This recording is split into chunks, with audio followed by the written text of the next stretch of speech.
It's the main event.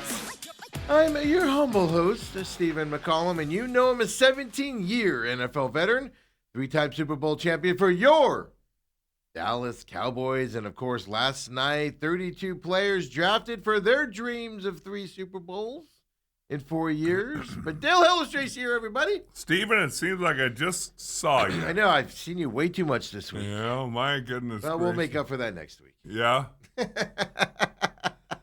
That's right. That's right. I've had enough. Let's just leave it like that so when you're not here on Monday, everybody's like, yeah, I've had enough.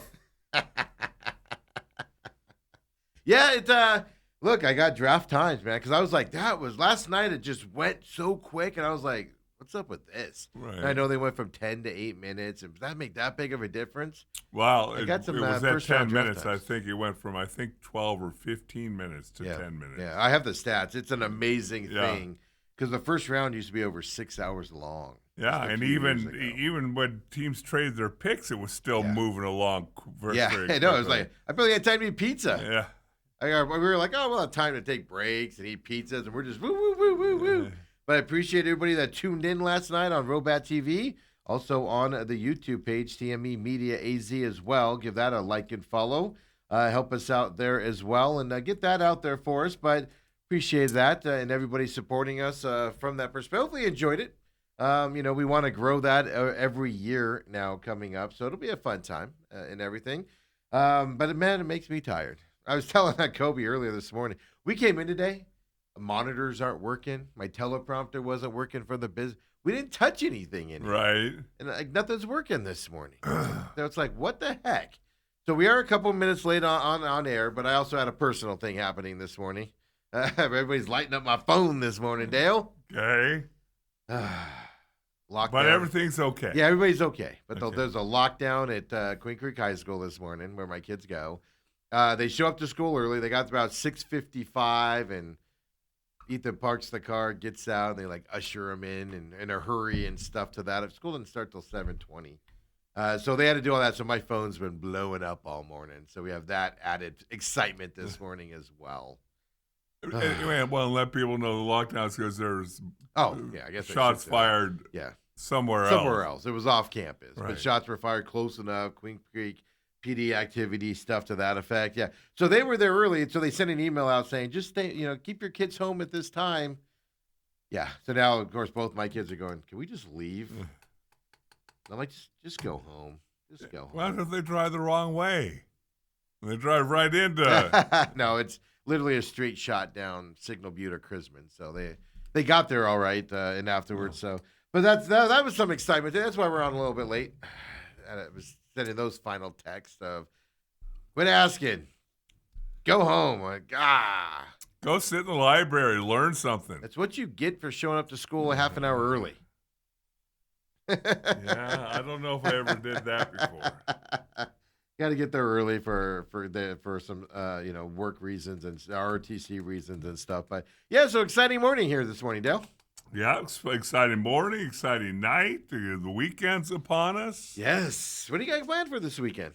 You know what? I just wanted to get through last night and That's it. today. I was telling Kobe before I go draft is over. Now I can sit down and pay bills, do laundry, just focus on life things now. No, hold on.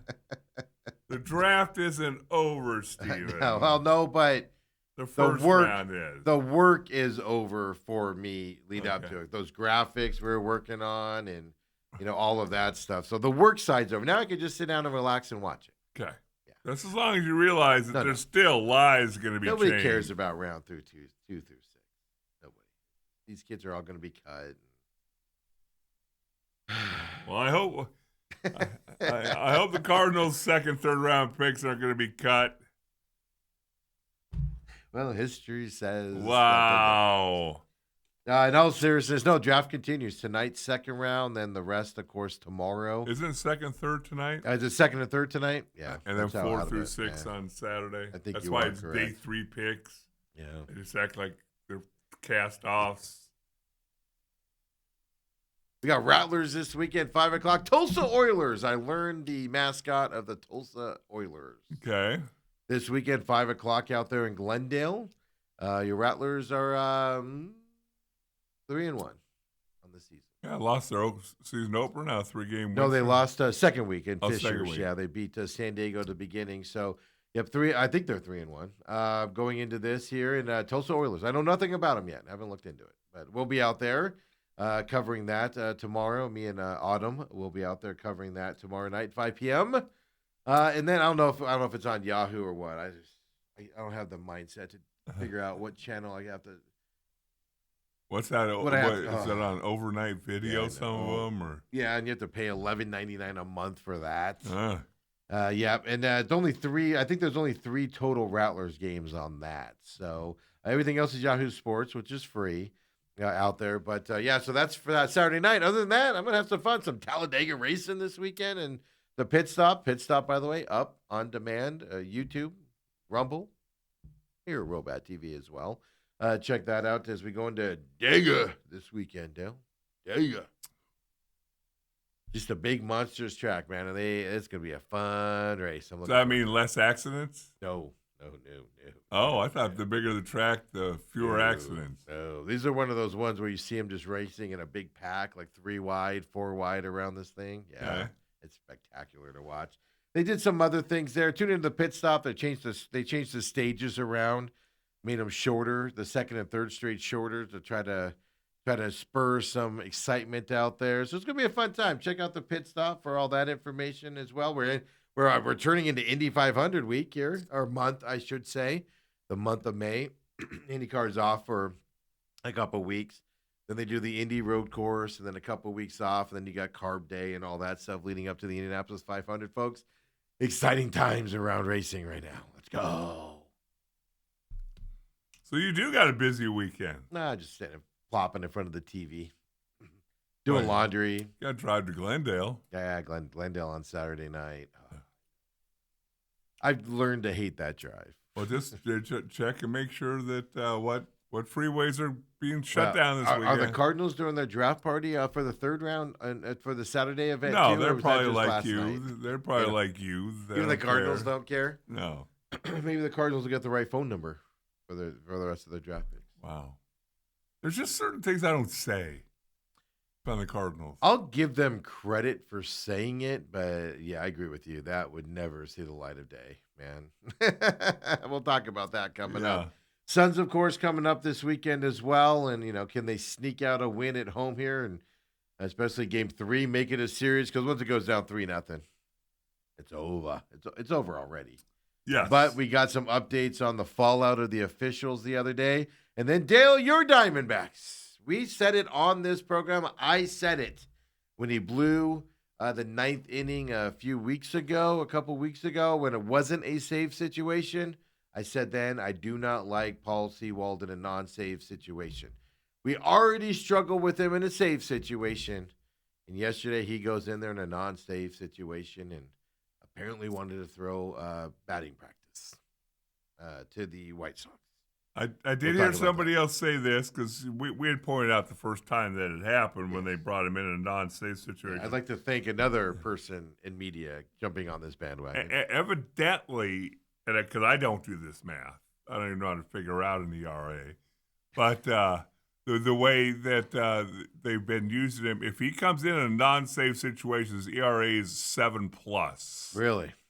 If they bring him in a safe situation, it's under 1. So should that for an organization that is so analytically driven? Yes. Don't you think they would know that? Oh, they absolutely do. Don't you think they know that? I don't think they care. But they care some things. You can't even say that they put him in there because he needed work because he hadn't pitched. He pitched the day before. Yes. Yep. So there are times where you'll throw your closer out, like if you don't have a close situation for a week. When's he going to be in a game? You got to throw him into other situations. Things to that effect. But so there are times you need to do it. It's just for Paul Sewald, he's scary enough as your closer. Let's not add a bunch of other stress to us as well, is all I'm saying. Robert says it's worse in person. I don't know what that's referring to, but thank you. This show is actually better in person. We grow on you. Or is that Diamondbacks and the closing situation? Or is that the I know. Cardinals draft? I know you typed that in there, and I didn't see when it came in. I just see it sitting in there. So now I'm like, Is let's it see the if he's sun's referring to- getting blown out? Is it? I mean, there's so many things that could be worse. I instantly take it as a shot towards us. And everything. Oh, he says Seawald is what he says. Okay. Yeah, that's what he's referring to. Seawald does not throw fast. That's what I told you this before.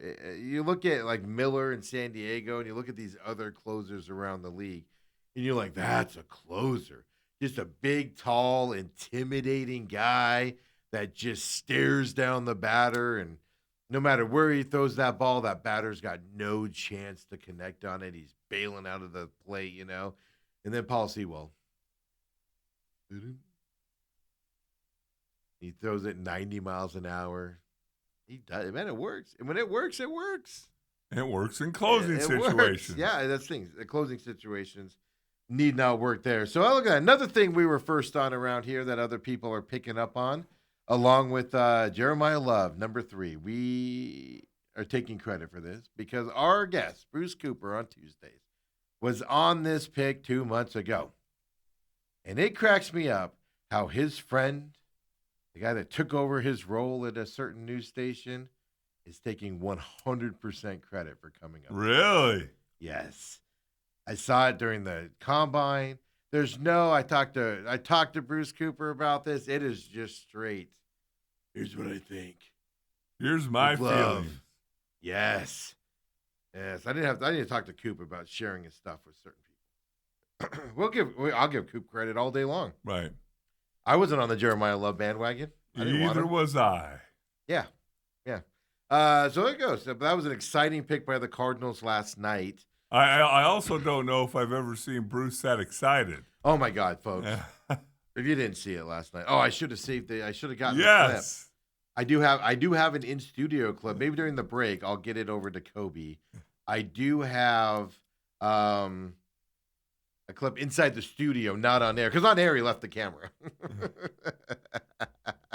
I know some still pictures were posted yesterday as well here. So, it's something, we got to see in person. And that was the question when that pick came up. We were all shocked that they did it. Right. I equated it to the Sun Devils getting Kenny Dillingham as coach. The fan base overwhelmingly wanted it. Bring the home kid back home. He wants this job. Blah blah blah. And traditionally, they just thumb their nose at you. These organizations thumb the nose at you when the fan base wants something. You got to give the Cardinals credit. The more I think about it, maybe Michael Bidwell isn't the moron we all think he is. He's still the jerk we all think he is, but maybe he's smarter than we think he is. Maybe he's not as dumb as he looks. Well, there's still a lot more pieces to the puzzle, but No, but it's energized the fan base. Oh That yeah, was my there's point. no doubt about that. Yeah. Now, if he gets in first game, he rushes 15 times for -3 yards, then all of a sudden that will lose its luster. Dale, it's going to be worse than that. No, Training it's camp's not. going to come up. He's going to get a handoff in practice. No. Legs going to explode. No. Don't even career bring that ender. stuff up. Calf explosion right there on the field. No, when Bruce first brought that up, because it was what, I don't know, February-ish? It was, it was I was like, months ago. they're so far away from one person. Yeah. I was not for taking an offensive lineman at 3. Yeah. I was all for trading down, but you know what? If you're gonna have to stay there because you didn't get a deal to your liking or whatever, I think it's a great draft pick. I think it's amazing. And if we generalize the fan, sometimes you got to take picks. One, when was the last time the Cardinals took the best available player? On top of that, think of all the years Levi Brown. All the year Kyler Murray was not the best available player at number 1, not even close. But just think of all the years they just go best available player. No, we're not going to do that. And they did last night. Maybe times are changing. I will say this. I don't have the clip on it because it was late last night and with everything happening this morning, didn't get to it. But in the press conference, he was asked. He said, Monty's flat out said, Michael let them do their process. Michael let them make the decisions. I told you, Michael has to sign off on all ownership, signs off on every draft pick. Let's not be stupid about that. Well, first and maybe second. Well, more at that point. And that's then, where the the rest goes. of us schmucks. Yeah, they're just like whatever. Bidwell's flying to Sedona. Exactly. He's like, I gotta go see Vrabel. Yeah. And see what's happening up there. That sounds like a fun time. Who do we get in the third and fourth round? Well, it's because you can cut those guys, and it's not a big financial Hellestrain. burden. I didn't spell his name. But Monty did say he stayed out of it. I firmly believe Mike LaFleur had a hand. He was able, whether he was able to convince somebody, whether he was able to say, this is the offense I run, this is what I want to see, and he was able to articulate what his vision is of this offense. Because I believe the Rams run this style of offense with a player like Jeremiah Love. The 49ers run this type of offense with, obviously, their running back there, the Christian McCaffrey. I honestly believe this player fits into that system. So somebody either convinced somebody or somebody made a prevailing case there where everybody went, this is the guy we need right now to make this offense run the vision that this offense has. Look, there's nothing else to do. And last thing I want to do, trust me, with all my bashing of the Cardinals ownership and all of that stuff, if there's one thing you take away from today, the Cardinals did last night, Dale, well, I don't think they've ever done. I've been racking my brain. When do they take the best player on the draft, and when do they take the player that's going to instantly affect this offense or this team in a positive way? Now, you thought that here's the problem. You thought that with Marvin Harrison Jr. A lot of people did. Didn't work out. You also have that side of it. But even then, with Marvin Harrison Jr., everybody was like, "This is the no-brainer draft pick here." I just like Neighbors better because his work ethic leading up to the draft pick was just so much better than everybody else. Remember, he was the one in the draft that he dropped the ball in a skill thing. It didn't mean anything, but he's like, he ran that drill until he got it down to where he was happy before he would leave and I was like, that's the work ethic we want. Less talent maybe, but that's the work ethic. That's why I liked it. But the Cardinals, you got to give them credit today, man. This is an organization. And it just so happens it's a player to rejuvenate the fan base. All of a sudden, people aren't. I didn't see any text last night talking about how they're reseating season ticket holders last night. Well, let's hope everything works out. I hope Jeremiah Love is the home run hit that everybody expects him to be. Did you even realize, the reports coming out, they had abnormal EKG at the combine? Yeah. Then had it rechecked, and as a guy who's had many EKGs, obviously every year before the season NFL, you got your EKG. Yes. But now in my 60s, I get an EKG. You've had more EKGs than anybody on the planet. Yeah, I've had my fair share. And there are some times where like one of the little things that they put on comes loose or and it something. messes it up, yeah. So let's hope it's that, and let's hope that he has a long, successful career. Isn't that amazing, though? He went through his whole college career without that being a worry, and all of a sudden now you're like... Yeah. Well, I bet it's not a worry, but... No, but you know what I mean. All of a sudden it becomes something. Yeah. It's almost like college teams are like, yeah, we don't care what your health is. Just come play for us. Well, I went through my entire high school, college career, and also the NFL tells me to bend over one time, and not only did they check my back, but they put something where it doesn't belong. Drop him 2 rounds. Feels like I've never had a back problem in my life. Are you sure? Because we think you have. Look at this here. I still think back. If the draft back then was done the way it is today, I'd have to sit around till the third day of the draft. Yeah, you would have. Yeah. You don't even know what's happening last night, right? As well. Robert also says, isn't the Cardinals O-line better now than it was in 2024 when they had a top 10 rushing offense? Even without Kyler, they were top 15. I believe so. The only question mark going into camp on the O-line, I believe, is the right tackle. Right.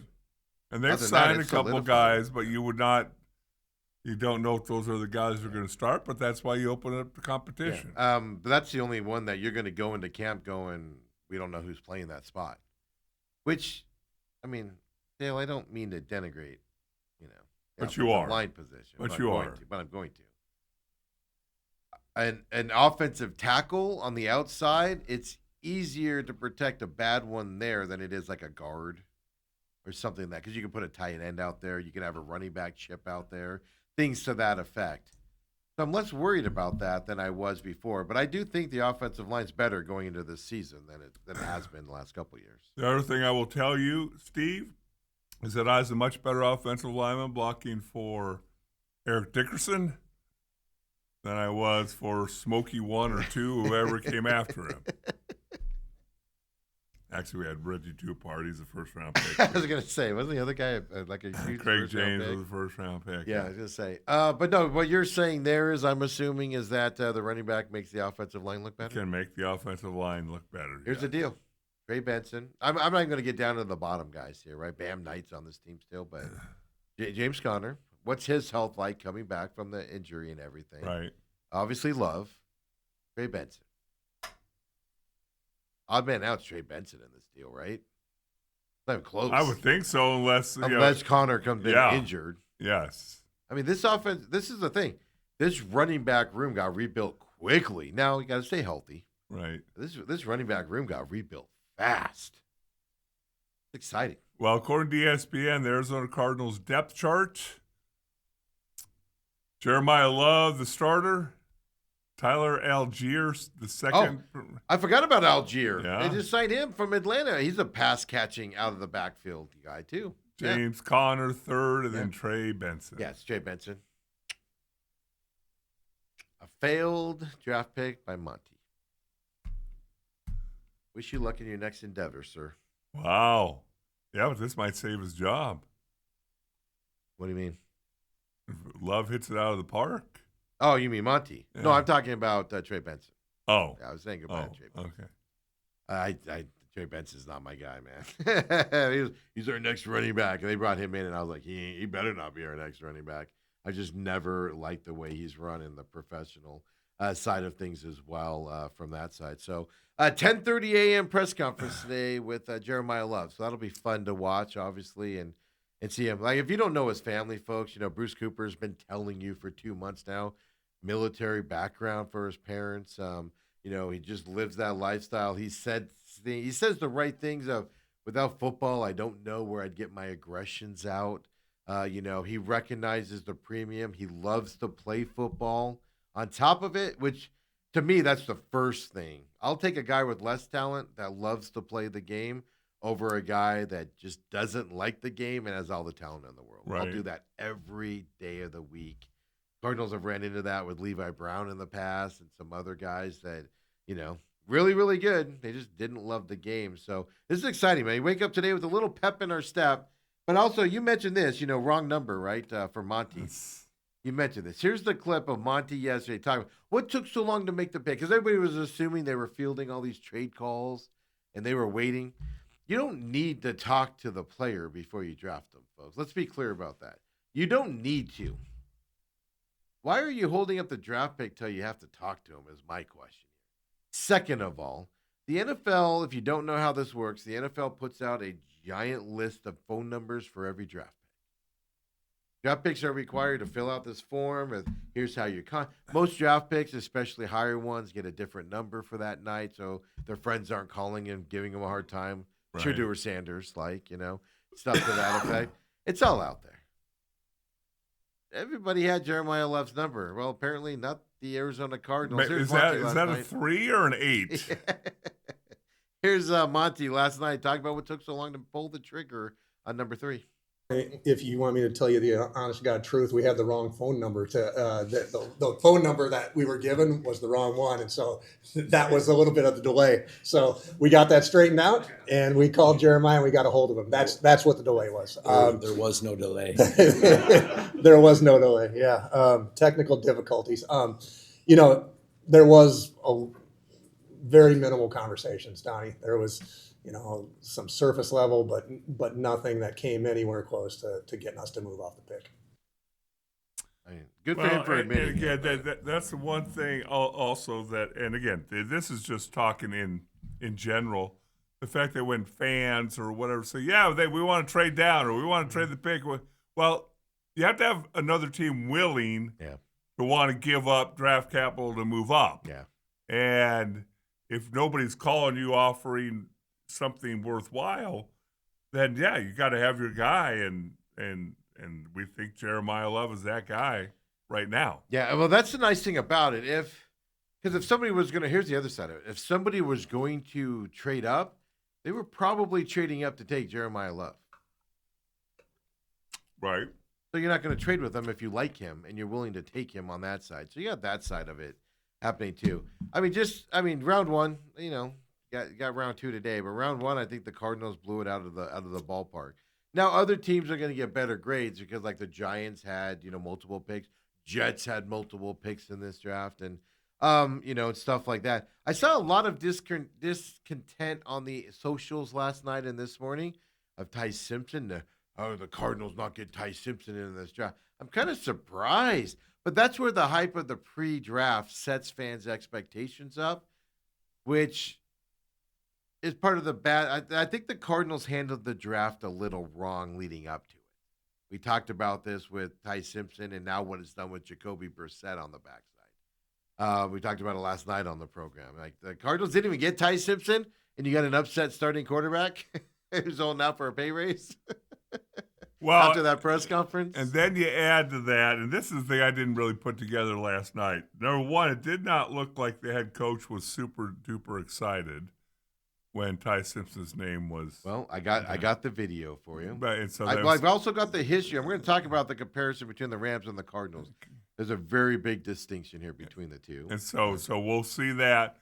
But here's the other thing. The thing that, like, if I'm a Cardinal fan, and I'm looking at the Rams over the last 5, 6, 7 years, they don't miss.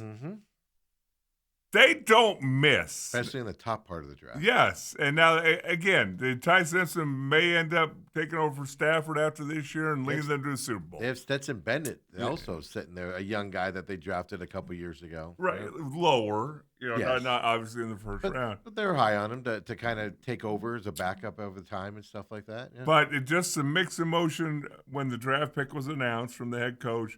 But then from an outsider view going, they don't make mistakes. Les Snead is as good a general manager as there is. And we talked about it last night in the draft. There are certain teams, they don't need to get 6 or 7 players in the draft because only certain guys are going to be able to play. Yeah, we talked about that at the end with some of those trades. Like the 49ers traded out of the first round. Yeah. They don't need a bottom feeder first rounder. A second round guy is going to fill the same role as the bottom of a first round, so let's get more picks. Right.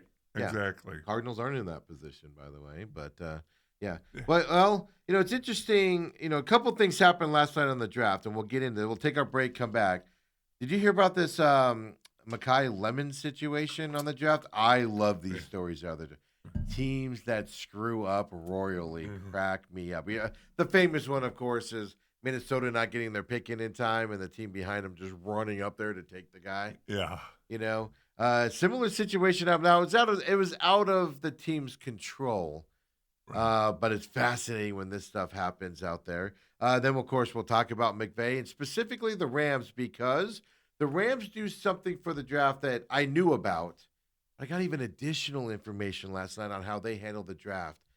Maybe this is the way you go: less work compared to more work is what I'm setting you up for. Work smart, Steve. Yes. We'll tell you about the Rams draft practice, or at least what they claim they do, which I believe, by the way.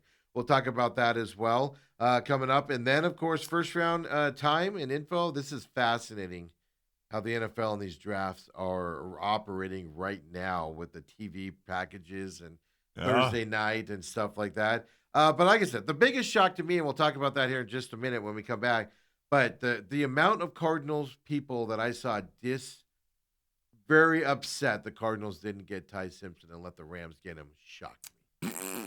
Shocked me last night. But again, pregame hype, pre-draft hype. We'll talk about it coming up here as well. Come on back. Main Event Friday edition.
recapping the draft a little bit on what happened. The offensive line, I said it last night at the end of the draft show.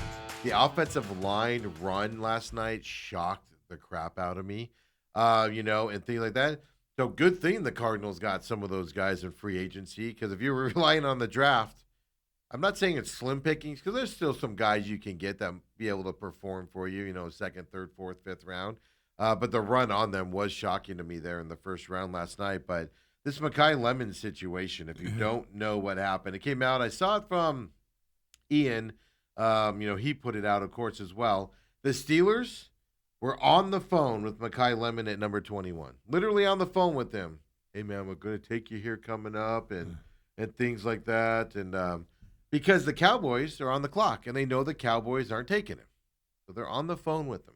And they're talking back and forth and all excited. Oh, you want to come? Here's Coach. You want to come play for me and blah, blah, blah and everything. But what they didn't know, the Eagles were in conversations with the Cowboys to trade up to 20 to take him, which they eventually did. They couldn't get a hold of him, Dale. Right. Because he's on the phone. No call waiting. He's like, whoever's calling me right now needs to shut up. I'm talking to my future team here. My future boss. It's the Eagles calling to say that they just drafted him. Isn't that an amazing story? I love those types of stories where the Steelers are like, we got you, man. Right. We're so excited to have you here. He hangs up that phone and goes, does that say I was just drafted by the Eagles? How do you feel if you're the Steelers in that moment? Well, there's nothing you could do unless you wanted to trade up. There's nothing you could do. You just called a little early because you know the Cowboys weren't taking him. Wait, what I would have done if I was Dallas is go, hey, I'd call and say, hey, just so you know, somebody's trying to move ahead of you. Oh. They're offering this. Do you want to sweeten the pot? Couldn't do it. They were on the phone with the kid. Why aren't the Steelers picking up? I love those types of stories in the draft. That came out last night. As well. And that's one of those situations, if you're the Steelers, there's nothing you could do. Right. You have no idea that trade's happening. You might get that phone call, but they ran that clock down low before they got there as well. So going back to the Rams situation, so we're going to talk about this in two folds. One, taking Ty Simpson at 13. But it also, the Rams, as much as I hate them as a team and a franchise, obviously they've been good, and yes. I respect the Rams. Seahawks, I hate. I do not respect them at all. I love Pete Carroll, but other than that, I'm just not a big Seattle Seahawk fan, organization-wise, stuff like that. 49ers, same boat. Just not a fan of their organization and the coaching staff and stuff to that effect. So in other words, you're just jealous the Rams, of anybody's good. No, the Rams, though, I respect Sean McVay. If I was joking around before that, if Cardinals continue down this track, I'm just gonna go to LA and become an LA, travel to the games every year. So I respect Sean McVay. I respect Snead. I respect the ownership in Kroenke. They just do things in a way that's professional, successful, and they just don't embarrass themselves out there, like a lot of the Patriots, which every year or every couple of years there's a new scandal coming out of Patriots land. In Dallas, there's this new scandal coming out every year in Dallas. Dallas has been quiet this year. Where's their scandal? Is it yet to come this offseason? We're waiting for that to come up here. But the Rams are one of those teams that I sit back and go, dude, why can't we be like that? Yeah. The way they run things seem to be so first class. Ty Simpson, after he was drafted, told SiriusXM NFL that he's never even met Sean McVay in the draft process. He's never met him. 13th pick of the draft, folks. Yeah. Sean McVay, after the draft pick last night, he does his press conference. Tell me Sean McVay's excited to have another quarterback on this team, or just the draft pick in general. I don't think this is a slide on Ty. I think the way their organization works, which we're going to talk about here, is just different compared to what you think these guys run. Here's Sean McVay last night after the draft. Claire, this is Matthew's team. And you get a chance to be able to address, the backup quarterback. We've got Stetson. We've talked about the importance of Jimmy.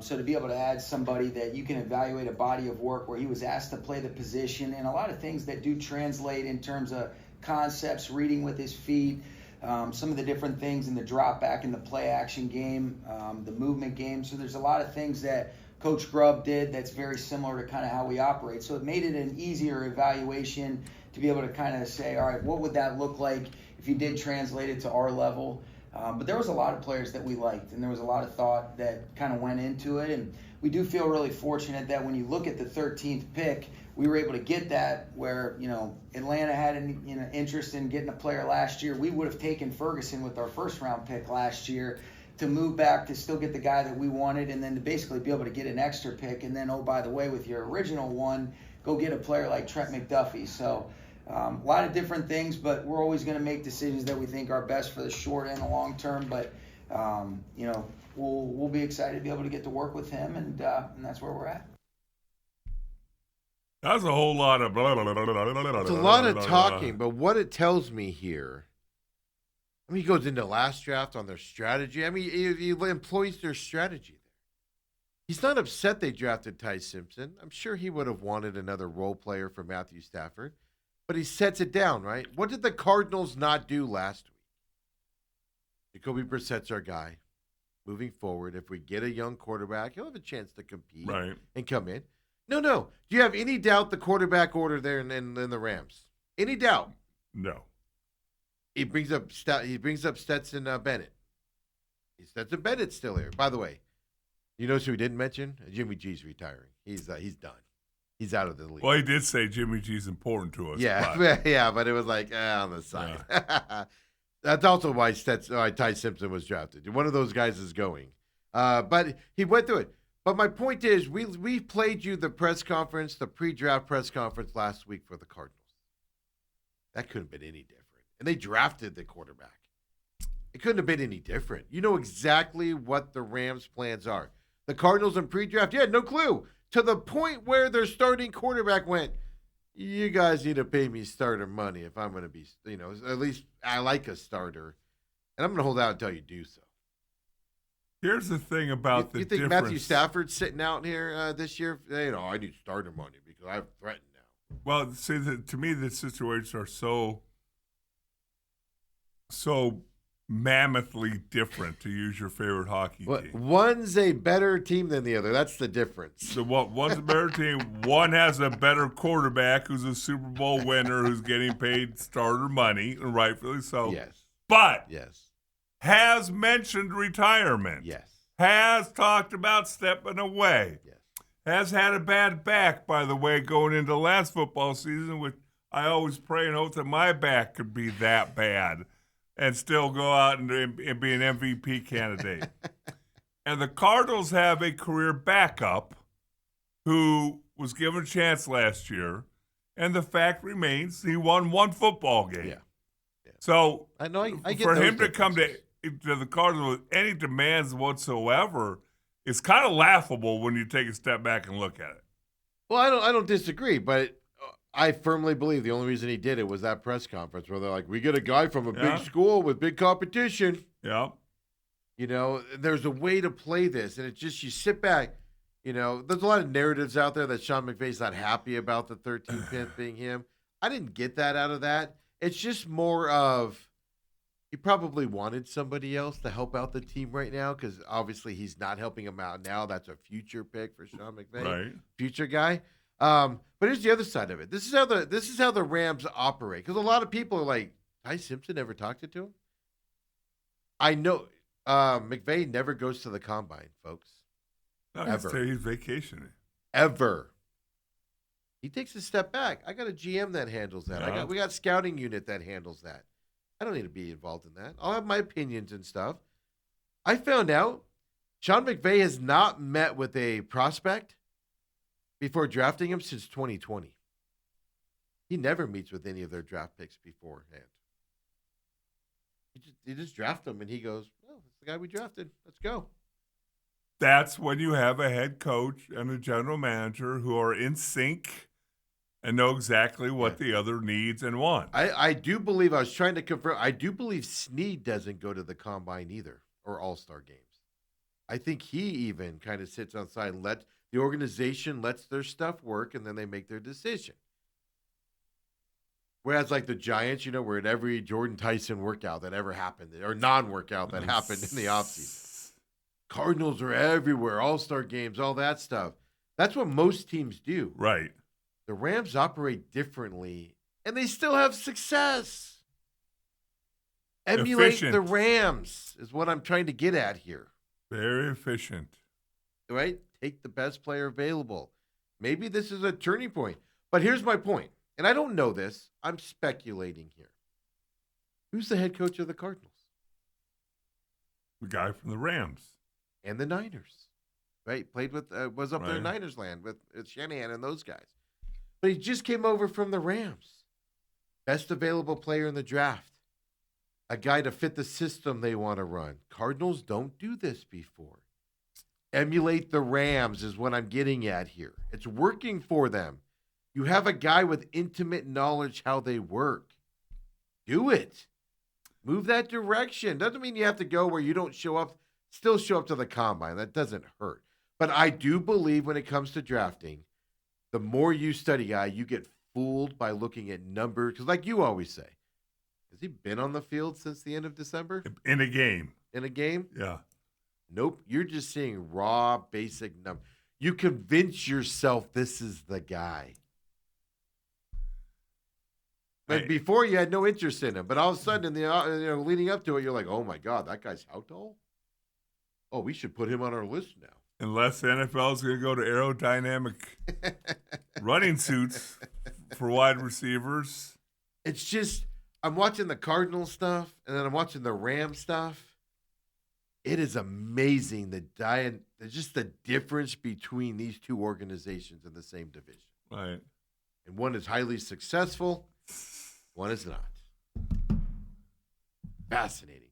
And then I just sit back and go, well, Cardinals are doing stuff a little bit different with a guy from the Rams who knows that system. Wow, maybe they can start emulating that more and go that route. This is going to be interesting to watch is what I'm proposing to you guys out there in terms of the Cardinals draft here as well. Name another team that's going to spend a high pick in the first round and not meet the guy as a head coach. Name another team that I don't know. There might be more ones out there. Yeah. I don't think that happens very often. I can guarantee you this. Especially a first-round draft pick. Francisco Mendoza knows every person, including the secretaries and the Raiders. He's met them all. But that's the Raiders. No, that's what I'm saying. You genuinely know that. When Peyton Manning was drafted, he knew everybody in that Colts organization that he needs to know. He knows how to get to him and all that stuff. He knew that before the draft, right? Andrew Luck, same thing. And I know those are number one picks. This is a 13. There is a difference. Kyler Murray had met everybody with the Cardinals that he needed to meet, plus some. He probably even met with the defensive staff, Kyler Murray did, at some point during that process. The Rams are just like, cool, let's go. We built for the future in here, and I'm not sweating. I'm leaning back. I'm talking to my microphone a little far away. I'm leaning back. I'll even tell you what we did last year's draft, and that's how we operate. Just cool, calm, collected, and then you had Monty. Well, then the other thing. I didn't have the right number, guys. Then you have the other part of this, because they kind of compared it to last year, what Atlanta did when they drafted the left-handed quarterback in the first round. Penix. Not letting the starting quarterback know. The Rams did call Stafford and say, hey, we have an opportunity to take this guy. You mentioned retirement. Yep. And we need to be, and I'm sure Stafford said, that's fantastic. He ain't beating me out this year. Well, that's the thing. Now it tells you also about Matthew Stafford and what a team player he is. Right. Aaron Rodgers, when they drafted Jordan Love, they gave him a heads up, and he threw a fit about it. How dare you draft my replacement? Do you not know I'm Aaron Rodgers? I'll be on 7 teams over the next 6 years, but do you not know who I am? So that is risky as well, but that also tells you that Rams, there's no, I know Jacoby Brissett's a different situation. This is my point. Matthew Stafford's not going, oh, you got my replacement here. I need some more money to come back to play for you guys. Like Aaron Rodgers has done in the past, for instance. Well, Favre freaked out when Aaron Rodgers was drafted. Right? You know what's so funny is that that Aaron Rodgers thing. You bring that up, and This he's back- been on both ends of it. He's been the new guy in the building and been the Yeah. old guy in the building. That's what amazes you is Brett Favre shut him out after he was drafted. Yeah. There was no help. Aaron Rodgers like, you want to go over film and teach me? And Brett Favre was like, nah, kid. I got to send my wee pick to some chick over there. I'm busy right now. Wow. I don't forget anything. Wow. Sorry.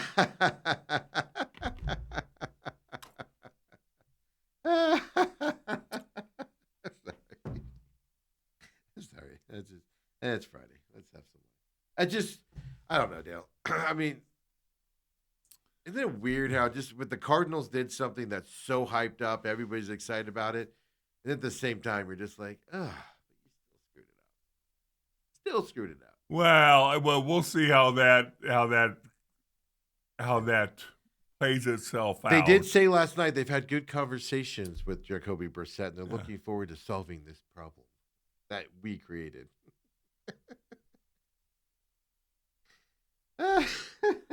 I'm just telling you, I looked at that Rams head coach, and he did not look super excited about Ty Simpson. I can tell you this. I saw some other video of him in other drafts. That's just the way he is, man. Yeah. He's just like, do they draft? He doesn't have a big say in who's drafting who and what they're drafting. He stays out of it. Then he might not even know how good he is. That's the thing. He's like, Ty Simpson, where did he play college at? Why haven't I heard of him? Robert says, unfortunately, Monty's the 12th best GM in the NFC West. There's some assistant GMs that are ranked higher than him as well. Again, say what you want about Monty. Hold off this first draft pick. At least going into today, when we look back at this draft, we'll always say he did the proper right thing for a lot of reasons in the first round. We can say that now, regardless of where we go forward. And also, his mom's the salt of the earth, folks. I'm just telling you. I'm rooting for Monty just for her. She's just an amazing person out there. Also, Papa Mike, welcome, by the way. He said retired life got in the way this morning. What'd you do? Sleep in, Papa? There? Was that what you did? Then they're having a conversation. Ethan says, since he's now home from school with his exciting morning, he said the Cardinals suck at drafts, I think, this decade. I think it's longer than this decade.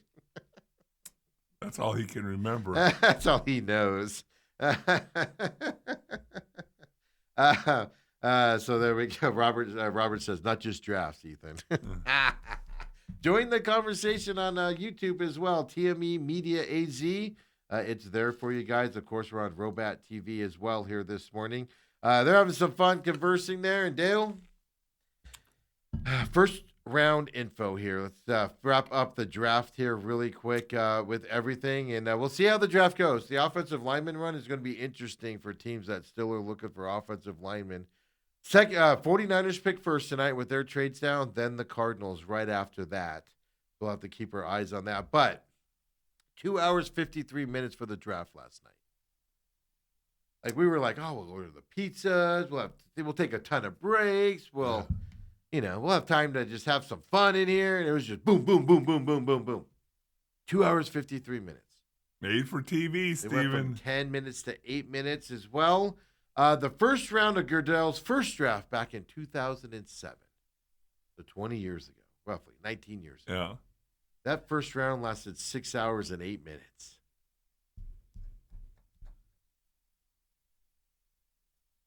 That's crazy. Could you imagine? I don't even remember that. It's even better, though.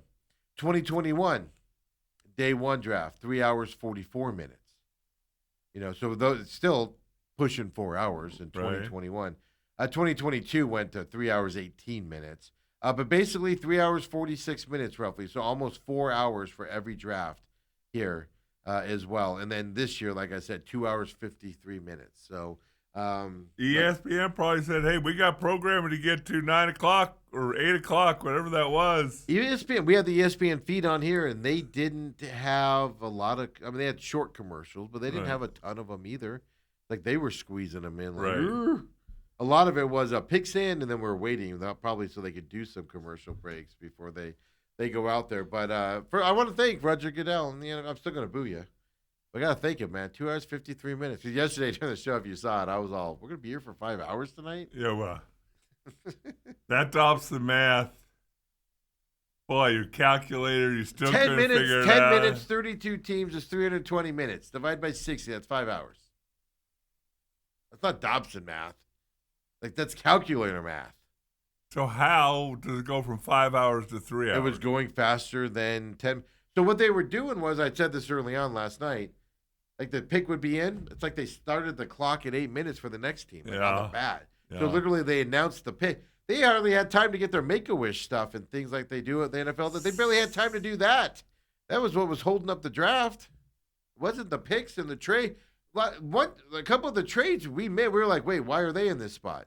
Because they literally announced the pick, and then at the bottom it flashed. This trade happened, and we're like, wait, what just happened? That did happen a couple times, didn't it? Every other time, it's like a trade is in, and then they're like, then it's just And then they silence for restart 20 the minutes. clock or something. Yeah, but then it's 20 minutes to talk about, and then they finally go, okay, the Eagles have traded for this, and it was like boom, boom, fantastic. Hopefully, second and third round tonight goes that Well, fast. tonight's when you get all the the legends coming up Yeah. and announcing the picks and we I went back and listened to that one kid, the Make-A-Wish kid that goes up there and he's talking all normal. I don't know if you saw No. this. He's talking all normal. I don't remember. I think was it Pittsburgh he was announced for, but he's just talking normal. He goes, "Oh, it's so great to be here." And he has like this little voice, and then he's all, "And now, oh no, it's Seattle." He's like, just like, "Oh, it's so great to be here," and everything. And now for the reigning Super Bowl champions. And I was just like, "Oh my god." I love it. It's so great. That kid's got a future with the hype videos and stuff to that effect. When we come back, folks, on this Friday, taking a deep breath. Diamondbacks talk. Taking a deep breath. Suns talk. Maybe we can find some good news in this. Another deep breath. Steve's travel plans this weekend. Not doing anything. They're driving over to the west Yeah, I side. got packing a cooler, sack lunch, get some snacks together. Do you take your new car or your old car when you go to the west Oh, I side? think the EV. Yeah. It makes it there and back, no problem. Okay. As long as it's cars. Come on back, folks. Main event, second hour, coming up next here on this Friday.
And we're back here, main event, second hour. I'm your humble host, Stephen McCollum, and of course, 17-year NFL veteran Del Hellestrae.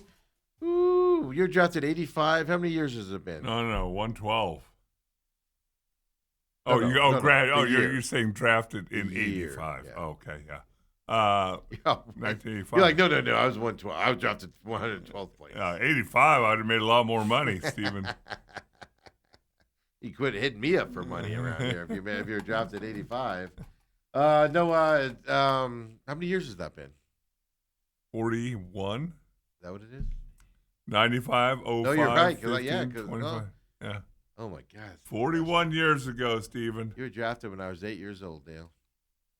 And you probably knew that was the rebuilding of the Buffalo Bills. You said it'd be my favorite team. No, Dad, can we they were cheer for the terrible. Bills?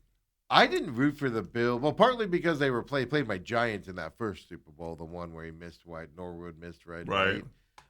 So I was a Giants fan as a kid, New York Giants. I fell in love with Lawrence Taylor early, and my parents kept the off the field stuff away from me at those ages.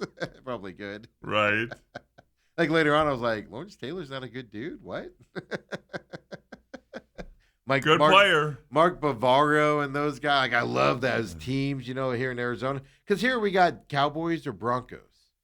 And I didn't go Cowboys side. My dad's a big Cowboys fan because that was the pipeline for ASU players when he was younger and stuff. Danny White, obviously, Shante Carver and all those guys.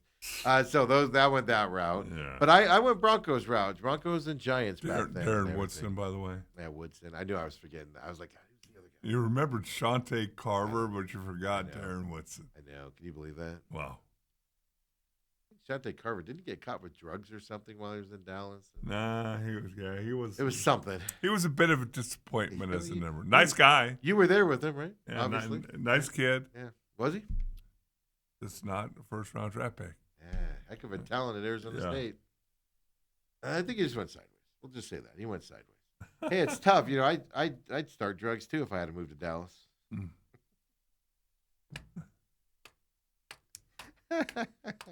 41 years ago, man, you were drafted by the Buffalo Bills, Yes. along with what? Andre Reed was in that class? Andre Reed was another fourth rounder. Mm-hmm. God, Hall of Famer. Yeah, Bruce Fourth Smith. He was that. Oh, that's right. He was that year. He was the first pick. But in I the always draft. think he was a year after you for some reason. No. I don't know why I think that, but Many a battle that rookie year. Frank Reich was in that draft class. backup quarterback that Yeah. made a name for himself Yeah, with injuries to Jim Kelly. yeah. And Jim Kelly was the one. He was after you. I mean, he was He was drafted before me, but played in the USFL. USFL, for and then he 2 came years. over from yeah. that. That's what it was. Yeah. So fascinating Boy, draft you stories just took there. me down memory lane. Woo! I don't know how you don't do that every draft year. That's all I would do is just sit in my house and be like, yeah. He knew Bruce Smith, folks, when Bruce Smith was a nobody. Not sure he was going to make it in the NFL. Can you believe that? Yeah. Just think about that for a second. Dale's sitting there his rookie year going, this clown doesn't know what he's doing. I'd love to go against him in practice. He's running our defense. Like, you guys think this guy is going to be good? Second year. No, third year. Third year, Bruce Smith comes in, and Dale's like, I'm going to the Cowboys. I'm going to the Raiders. I didn't recognize him. Ted Cottrell, the defensive line coach, came in and got to him. Those stories just fascinate me. Like, Andre Reed was always good. I mean, you didn't think he was a Hall of Famer, probably. I'll give you but- $1 if you know what college he went to. Oh, some small school. I have no idea. I know it's some tiny school. $2. Are you going to say it's a big school? You could take a guess. Oh, Chattanooga. Kutztown State. Yeah, I've known that over the years because I've looked it up. Talking to you about it. I'll never remember that. Yeah. Though. You'll ask me again tomorrow, and I'll be like, Chattanooga. Yeah, but I won't offer you any money. Where is Kutztown State at? Pennsylvania somewhere. Is it really? I never went scouting to see where Kutztown State was. Yeah, but I mean, like, you were sitting there and you're an alignment, and Andre Reed's probably dropping passes that first year, and everybody's like, this kid ain't good. No, him and I kind of bonded there. Him, myself, a guy named Mark Tranowitz, who was the first pick in the second round from Nebraska. He was the one that brought his Nebraska girlfriend over, that one? Former Miss Nebraska. Yeah, former Miss Nebraska. We don't need to say that one on air, but No. I think we have before. But But yeah, we hung out during mini camps and stuff. The three of us went up to see Niagara Falls for the first oh, how time. cute! You guys were on the Lady of the Mist together. No, we didn't go. Oh, we might have. Yeah. I want that picture: Andre Reed and Dale Hellestree on the Lady of the Mist. And Mark Trans with a crew cut. Ah, that's so great. And you're all going, why are we in Buffalo? So Andre Reed, was he not exposed in the that free agency draft, or he was and just nobody? Took him? No, he wasn't exposed because he was maybe a Pro Bowler or close to being a Pro Was he Bowler. already in that? With Yeah. that was year 3 that Year happened. 4. Year 4. Okay, so no, you're right. He was good by then. Yeah. So, that's the thing, man. Just I don't know. I'd like to go back into Bill Polian's head back then and be like, did you think Reed was going to be that good when you drafted him? Of course, now you go, absolutely. We could see it in him then. Well, the thing is, you got to remember in 1985, the Buffalo Bills, through trades and whatever, I never even looked into it. They had 8 picks in the first 4 rounds, A bunch. and it took a lot of really good players and some that weren't so good. But when you get 8 whacks at it, That's the thing. You want 8 whacks at it because you know a few of them aren't going to work out, and you're Right. hoping that you have better odds. That's why teams like to trade down to get extra draft picks. is we get better chances to. Most of your draft picks don't work out, folks. unless you have in your Majority mind, of a them. can't miss, no brainer, you'd rather have two, 3 shots at it. Absolutely, yeah. It's over 60% first round draft picks don't make their second contract with the team they're Right. drafted with, which I mean, it's still good odds that it's going to happen, but that's a big failure rate. Yeah, especially Anyway- on first round Yeah, picks. because that's a lot of money you're dealing with and things to that effect as well. So I don't know. I just always have fun with that with you and the draft day and everything on what we're looking at. You still talk to Andre Reed? Is Friends he- on Facebook. Hey, yeah, but yeah, so you don't talk to him. I've met him. I've seen him a couple times at some functions. I have a bunch of people on Facebook, Dale, that I used to be friends with that I don't talk to anymore. Yeah, well, see, you're different than I'm a nice guy. I'm friendly. I'm Okay, gregarious. But you don't talk to Andre Reed is the point. I just told you I've met him at a few different functions. We'll dab it up a little You bit. ready to- yeah. He goes, Yeah. Ellie? Yeah. He'll be jealous, though. He's 0 for 4 in Super Bowls. Do you think that jealousy comes in? Do you think he's like, he got out of Buffalo? Yeah, I don't know. What would you do, Steve? Would you trade 3 Super Bowl rings to be in the Hall of Fame? Or would you want Me to see- sitting here right now? Yeah. No. Oh, no. No, I take the Hall of Fame. over 3 Super Bowls? Over 3. Me sitting here right Yeah. now? Yeah. Because you got to keep in mind, I'm also a nobody here. So that would make me somebody. That put my name out there. Me winning a Super Bowl. What's that kid's name from SMU that won the Super Bowl with Reggie Phillips. yeah, Reggie Phillips, the guy you hate? Nobody knows who Reggie Phillips is, and he has a Super Bowl win with the Bears. Nobody knows who he is. You're in the Hall of Fame. People know you are. You had a successful career.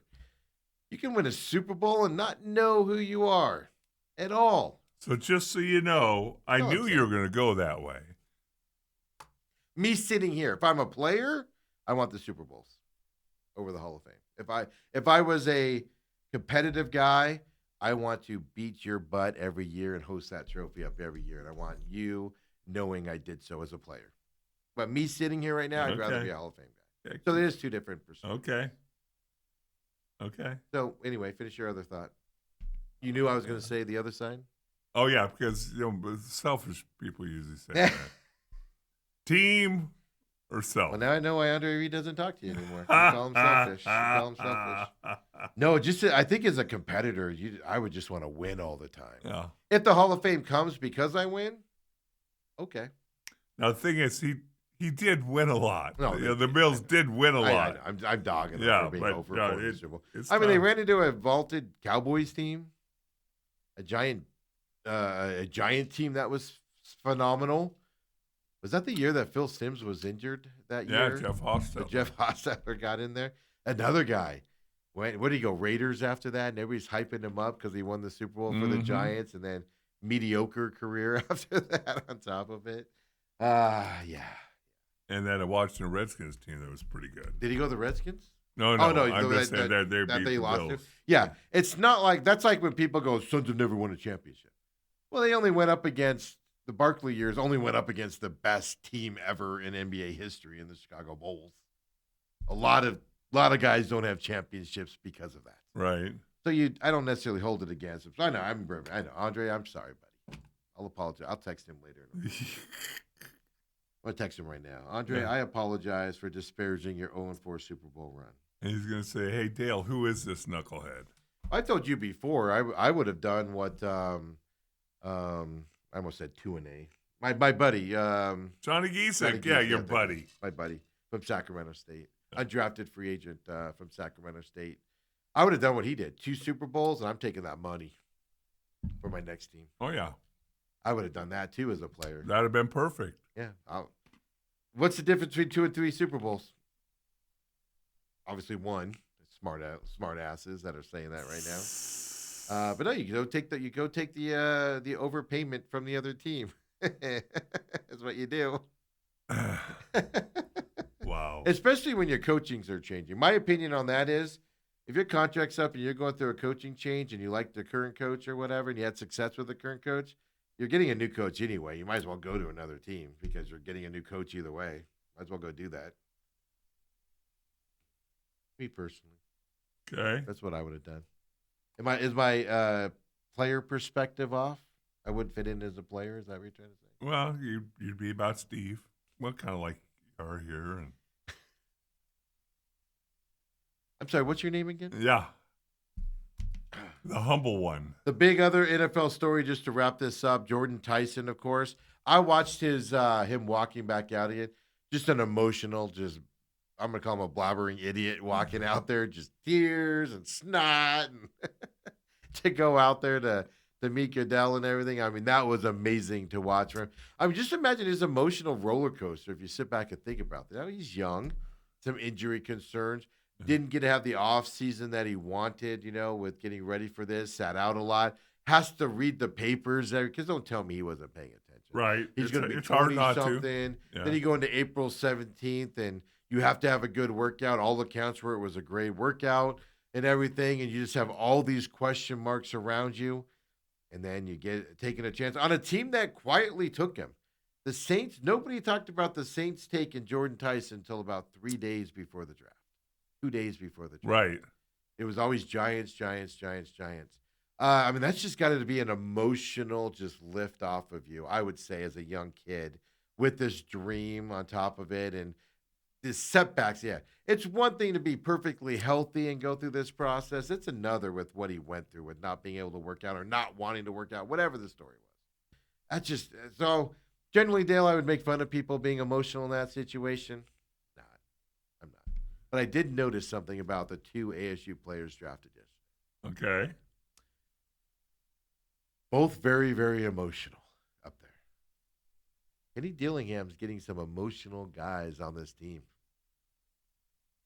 Well, I would say that the thing that jumped out to me about that is neither one of them were ranked like in the top 700. That's the coming real out of high reason why I school. think they're emotional. Yeah. Is, dare I say this, came out of nowhere to be in this position to get here. If you don't know, Max didn't even live in America. Gets into the senior year of high school. Somebody, I think AAU in his basketball league was like, "You ever tried football?" And just look at his skill level goes up. No, that wasn't interesting. I know I'm blaming Dillingham because Dillingham's an emotional guy. That's Yeah. why I made that Oh, yeah. connection. So I have a feeling that he gravitates toward players that are mean killers on the field, but also have emotional feelings away Yeah. from it. A lot of a lot of football players don't have emotional feelings away other than anger away from the locker room. Like that's all they are. Is they're just football players all the time. So I think Kenny Dillingham might favor those types of guys that are killers on the field, but very emotional and have regular feelings off the field. To that point, nobody else was reacting those ways, but 2 guys from ASU. I found that fascinating. I'm not knocking it. Yes, you don't like guys to cry, I'm not knocking it. No, for these 2 situations, these are 2 situations you can be emotional. See, what I would do, In my opinion. now that you've mentioned that, is if I'm looking at a guy high in the draft, I'm going to have him sit down and watch American Idol and have their favorite person I get would kicked off fail that completely. and see if they Get upset. get teary a little bit. But I'd fail that Yeah. because I don't care about American Idol. Yeah. Like, you don't care about a lot of If things. Fernando Mendoza would have broken down like Jordan Tyson did, I'd be ripping him today Why? because you knew you were being drafted. It's What bad life things have happened to change. Mendoza Oh. over the last year? Your life is changing, Steve. Yeah, you have to take pay cuts to go to the NFL. Oh, nowadays. wow. Wow. Yeah, I don't think Indiana was that high on the list. But it is amazing. Of all the schools out there that of guys that were drafted this weekend, Indiana had 2. Arizona State had 2. Notre Dame had 2. Arizona State had 2. Let me keep going. Ohio State had like 30, I think.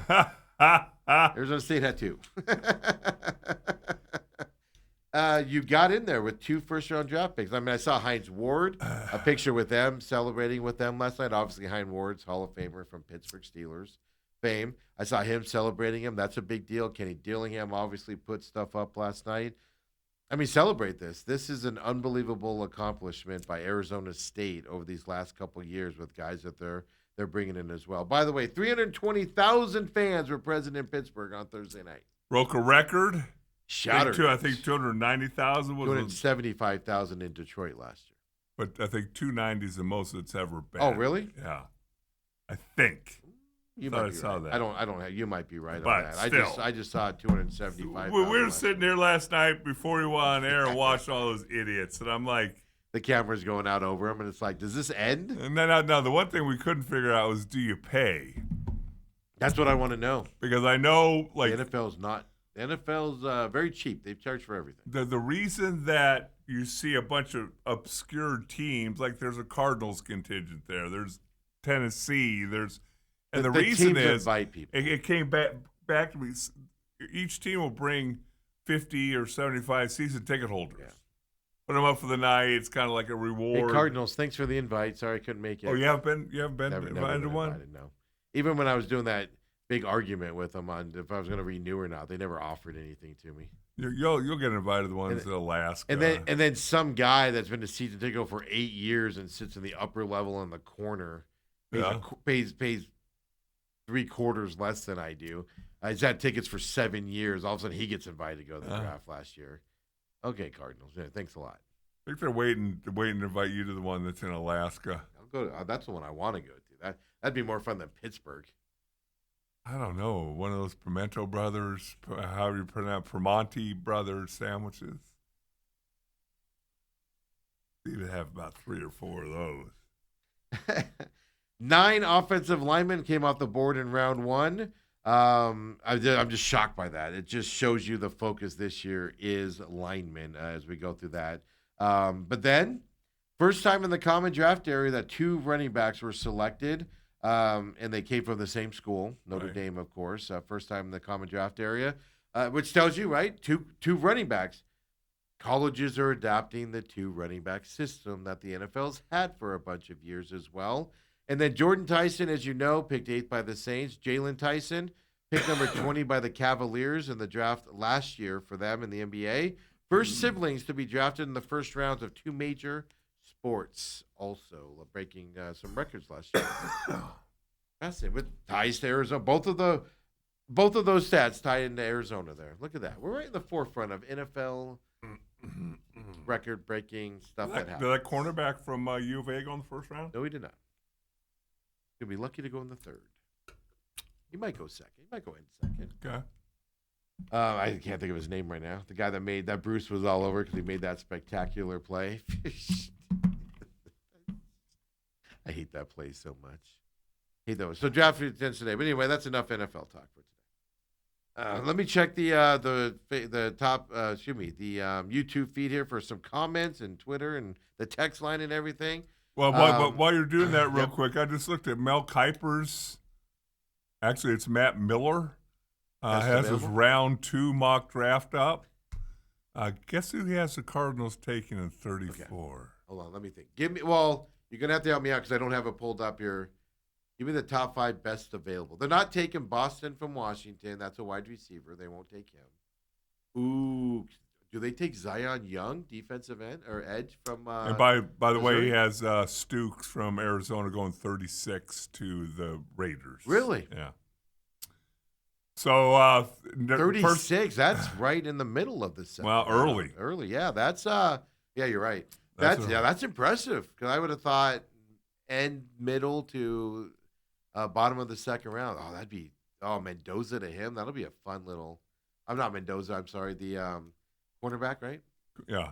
The Max Crosby on that side with those other linebackers, and that's a good pick for him. 33, the pick before the Cardinals, We- Emmanuel McNeil Warren, a safety from Toledo. Yeah, I supposedly like that. I like that because that was going to be my next guy. I was going to say. Going to San Francisco. I'm going to go Zion Young here, edge, because of Missouri, because they need that position filled. Or, no, there's no lineman, right? There's no big time lineman in No. that spot. Let me pull it up here real quick while we have a bunch of comments, but since you brought this up here, let's go. They go linebacker. McCoy's there from Tennessee as a cornerback as well. Why I just tell you, because you're not sniffing the right. I'm not. No, not sniffing the They're right gonna corner. they're gonna reach for this pick.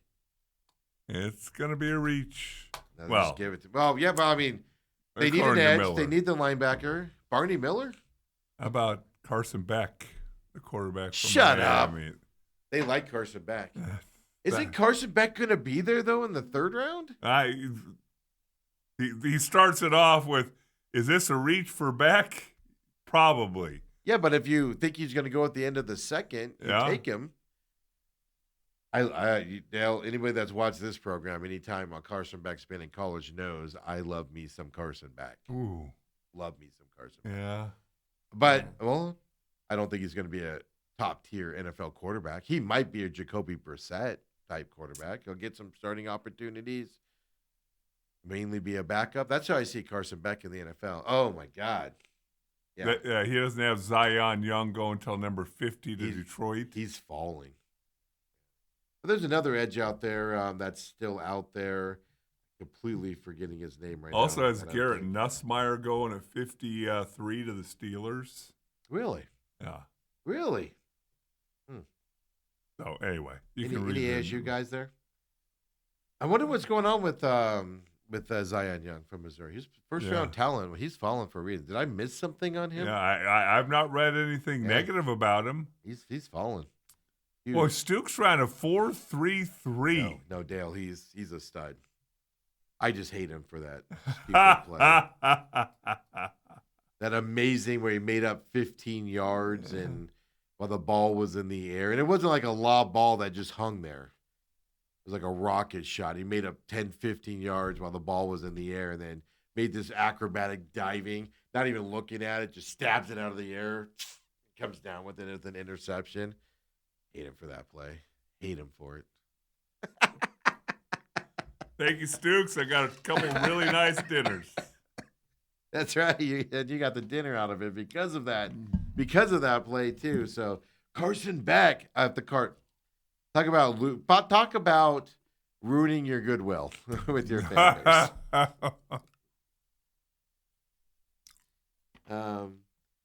That's too early for a guy.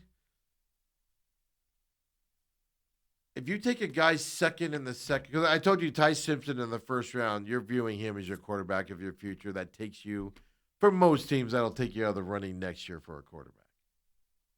Especially if you trade up to get him, you give capital up. Carson Beck in the second round, in the second pick of the second round signals to me the same thing. It's almost doesn't the it? same thing, isn't it? Yeah, it's a guy that you're bringing in because you expect him to take over and being your starter. Has anybody heard anything about Carson Beck to the You Cardinals? just floored me with that. That's an ESPN guy putting Yeah. that out. Yeah. Like I said, if you like him, I got to tell you, I don't want you trading up for him later on, but there's a chance he's there in the third round. I like him better in the third round, top of the third round. With than all I do your the second. needs? That's the point. You need an edge. There's a couple good edges out there. To You got take a cornerbacks chance out on a there. guy. I brought this up yesterday as well. I said, do you draft a young safety For Buda Baker? for Buda, like a Buda Baker type safety, which a couple of them went off the board yesterday? Do you draft him? Buda Baker, we all love Buda Baker. He's a phenomenal talent on this team, but he looked old at the end of last year. Yeah. He's looked old a couple years now toward the end of the season and stuff like that. But that's what I'm saying. Get a young kid in here. Buda Baker's 2 solid years left. You can play two guys in that role. Take a little pressure off Buda. You guys both poo-pooed me on that. I'm not talking Well, a I safety I that think just stays because back. it's, I'm saying a safety that will move up in the box and blitz and stuff to that effect. I just think that's because they got some definitive needs. Yeah, You know, that is true. if you're the Rams, in my mind, you can afford to gamble a little bit. Hey, we really like this guy in 2 years, so we can take him a quarterback. Like Seattle let a guy go. I'm forgetting his name right now because the guy that they drafted behind him had to play last year, and on the defensive side, and he played well. Right. So they were like, "All right, we can let you go because we have your replacement here."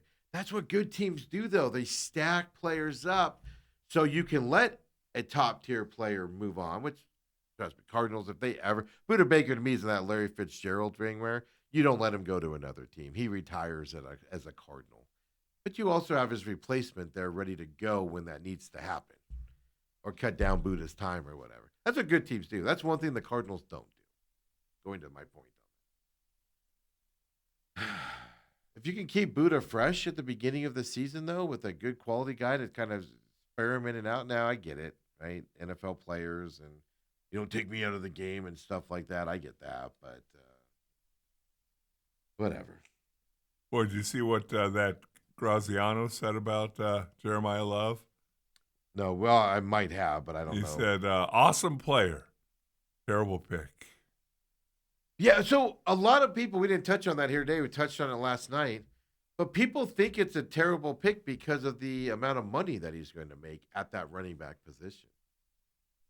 Well, That's what they don't like. I also think that it's one of those things, like I remember 2 years ago when everybody's like, oh, the Cardinals offensive line. Cardinals offensive line a couple years ago was pretty good. Mm-hmm. But one person says, it's not good. Then another person, and all of a sudden that's just what people think. Yeah, but it's one of those things where all 32 teams in the league going into training camp, every fan's going to go, what do you need to work on? Our offensive line. You have 5 all-pros on that offensive line. Yeah, but we need to improve them. They're just not going to be good. They're going We to need depth. We need depth. Yeah, they gave up 1 sack in the last 3 games. We need new offensive line. That's just the stand. That's why I laugh when people say offensive line. So I'm like, do you know, or do you just say that every year? Type of thing. But I mean, paying him $50.5 million fully guaranteed. It's the most. He shot up the. What is he? The 5th or 6th highest paid running back in the league now. Yeah. For a rookie, he's more than Travis Etienne. And those guys. Obviously, Derrick Henry, Saquon's all above him. Those guys are above him. But I think that's the complaint about taking him at 3. It's just the contract. You're spending the money regardless. I get that.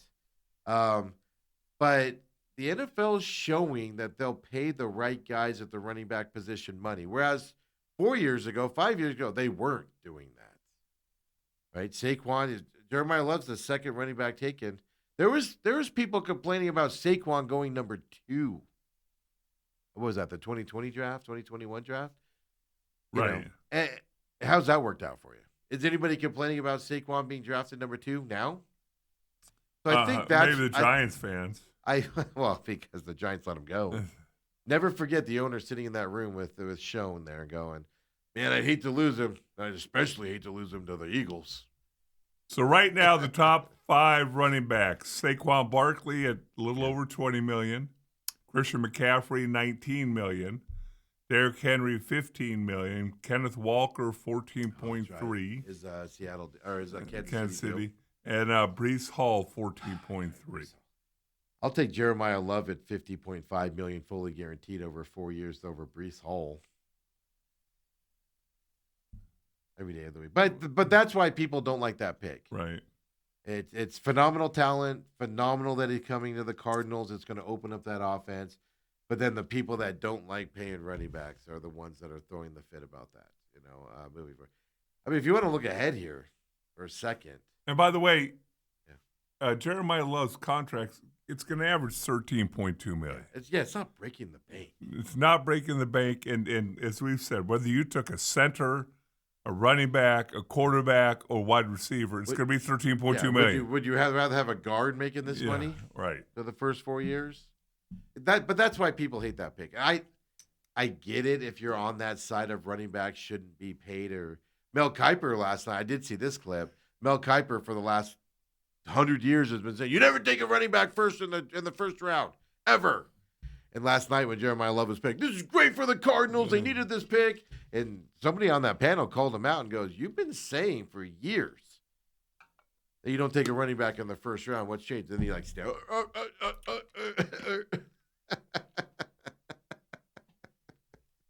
it was kind of a funny clip. Yeah. Mel Kiper, I used to just put up with. I never was a big fan of it for what he does, but he's really annoyed me these last couple of years, man. Just really, really rubbed me wrong the last couple of years. So, and all that fun stuff. Let's get over here to some comments really quick here. No, we're slacking on those. Trust me, we see them as well.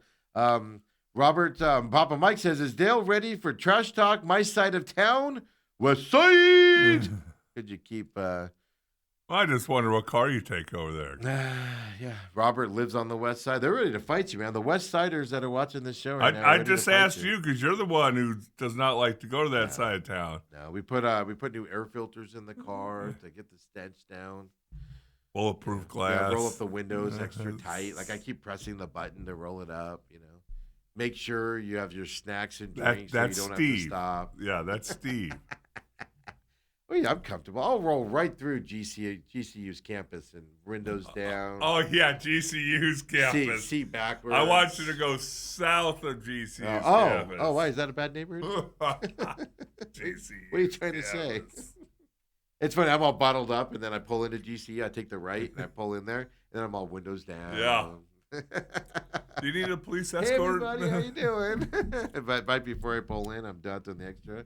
Robert says 320,000 fans in Pittsburgh, probably because they don't have any hockey to watch. Well, they do. It's just not going well for them. They have more hockey to watch than Arizona does. They're getting their butts kicked by Philly right now. And then Papa Mike says, I have a friend that is in Pittsburgh for the draft. He goes, what do you want me to ask him? He's a Buffalo fan. Buffalo, did they trade out of the first round? Yeah, I can't remember them taking anybody. Yeah, I think they traded somebody. They were one of the last teams. I think they were part of one of those trades as well. Yeah, Robert says, back. Monty just dropped to the 25th best GM in the NFC West. I'm not kidding you. They draft Carson Beck in that spot. You're going to lose every goodwill you have that you built up yesterday. I'm a Carson Beck guy, Dale. Like I said, I think he's going to be like a Stetson Bennett type. He's going to have good times. He's going to get opportunity to start. He's probably going to be a career backup, but he's going to be able to throw a pretty football and perform well and at times and stuff very similar to what Jacoby Brissett is. That's how I see his career. And I love him. I loved him in college. I thought he was fantastic. And even I'm going to be disgusted if the Cardinals do that. There's too many other for that high of a pick. Yeah, for that high of a pick. If we're talking end of the second round, all right, take a flyer on him. End of the second round, fine, but not at third or fourth round. You want to take that Nussmeier guy? Do you remember who they had? The 49ers have going in the first round? Oh, it was the wide receiver, right? Emmanuel Acho. What was that his name? No. Emmanuel Acho. Yeah. The hyphen guy. McNeil Warren, safety Toledo. I think it's who you said was going to the Niners. That's a solid pickup.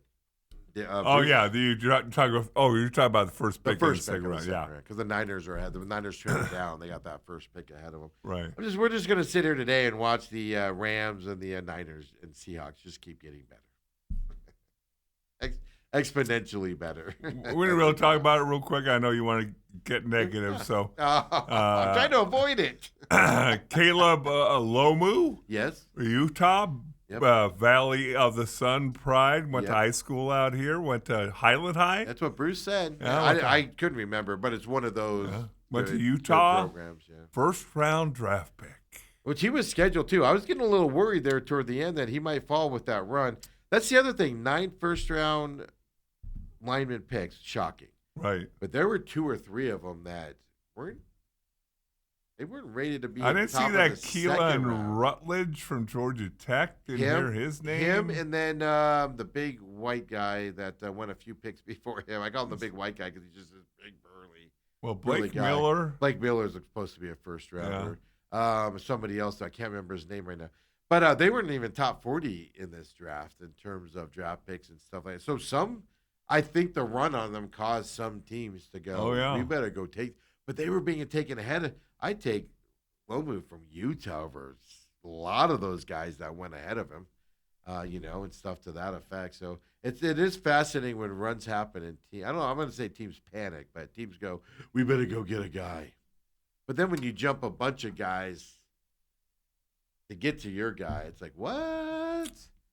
Carson back to Dale, you have disgusted me. No, that's just what he's saying. You have disgusted me with just even suggesting that today. What does Jay Glazier say? Because he was the one that nailed the. Oh, was he? Nailed the Ty Simpson to the Rams pick. Well, so did Bruce Cooper. What does Bruce Cooper say? Robert, by the way, says if the 49ers pass on the Toledo safety, I would take him. I agree. I like him. That's the Emmanuel kid. I do like him a lot as a safety. I would agree with you on that, Robert. But Niners don't miss picks, so they're going to take him. And the Cardinals will take Carson back. There's any other team in the league that in their first press conference says that they didn't have the number 1 pick, top 5 pick phone number. And it took them a long time to make the pick because they couldn't get a hold of him. Yeah. Make the pick. You don't have to talk to the kid. Just make the pick. Do you think they were really getting calls to trade up? You think that's what they were? Or they were reaching out, seeing if somebody was willing to sweeten their offer? I believe that more than they had the wrong number, so that's what took so long. I believe there were calls happening, trying to. Oh, I'm gauge sure there's one way or interest the and other, stuff. whether they were getting a couple calls or they were calling teams. I mean, it might be they had the wrong number, but you don't need to talk to the kid before you draft him. And Jeremiah Love said after Marvin Harrison reached out to him before the draft, and things to that. You're not doing that if you're not a possibility to go to that team. So Love knew there was a really good chance he was going to the Cardinals. Right. Sitting there in that room last night. So you don't need to talk to him in the moment. You can get his number later and talk to him. He's not going to be doing much afterwards, right? From that side of it and everything.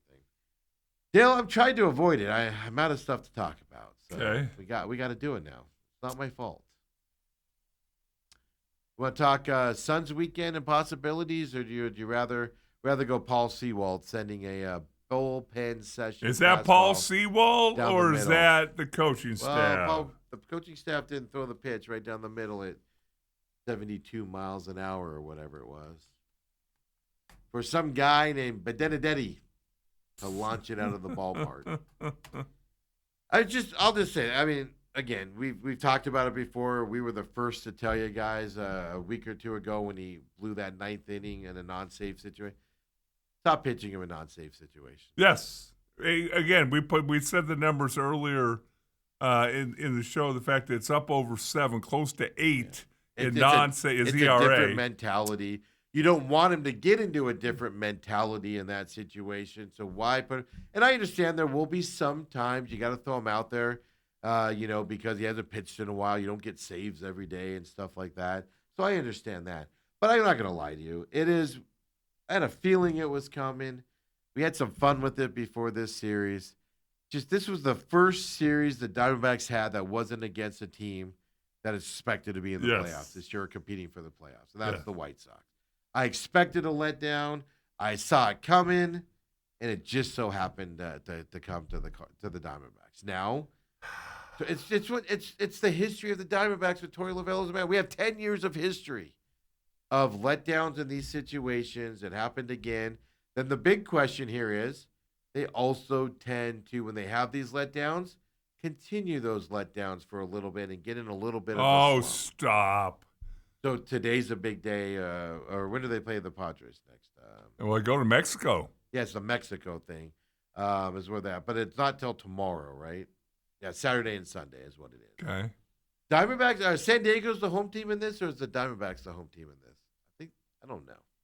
You don't know. I get confused. Well, it says San Diego versus Arizona. So it's so Diamondbacks are the home team. Okay.